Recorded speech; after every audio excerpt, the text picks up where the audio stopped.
पुण्याजवळील कोरेगाव भीमा इथं शौर्य दिन साजरा करण्यास मुंबई हायकोर्टानं परवानगी दिली आहे। दरवर्षीप्रमाणे यंदाही परवानगीसाठी राज्य सरकारनं जिल्हाधिकाऱ्यांमार्फत हायकोर्टात याचिका केली होती। 2018 मधल्या दंगलीनंतर दरवर्षी राज्य सरकार न्यायालयात याचिका दाखल करून रीतसर परवानगी घेते।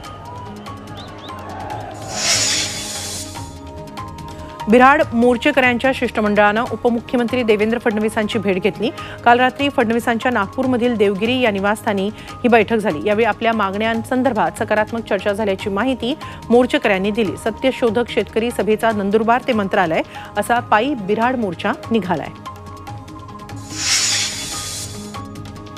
राज्य सरकार आणि केंद्र सरकार पूर्णपणे शेतकऱ्यांच्या पाठीशी असून संयम ठेवण्याचा सल्ला मदत आणि पुनर्वसन मंत्री अनिल पाटील यांनी शेतकऱ्यांना दिलाय।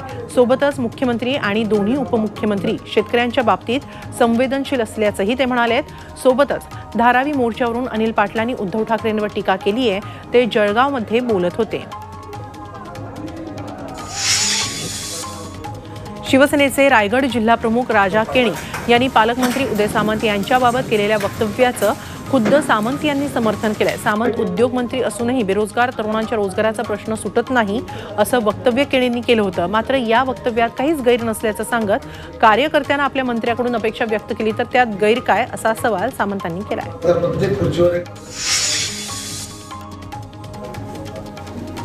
अलिबाग तालुक्यातील शहापूर धेरंड परिसरात सिनारमस आणि एप्रिल एशिया हे 2 प्रकल्प येत आहेत। यासाठी 750 हेक्टर जमिनीचं भूसंपादन MIDCच्या माध्यमातून करण्यात येणार आहे।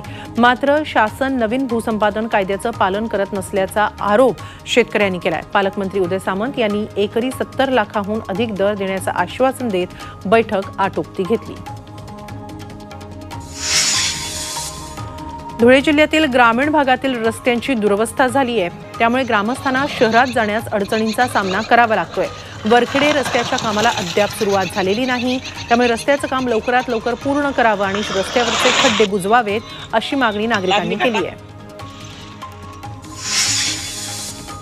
डोंबिवली MIDC भागात रस्त्यासाठी मूक आंदोलन करण्यात आलं। सध्या MIDC भागात रस्ता काँक्रिटीकरणाचं काम सुरू आहे। मात्र मॉडेल कॉलेज परिसरातील रस्त्यांचं काँक्रिटीकरण होणार नसल्यानं या रस्त्याचं काँक्रिटीकरण करावं अशा मागणीसाठी नागरिकांनी मास्क लावून आंदोलन केलं।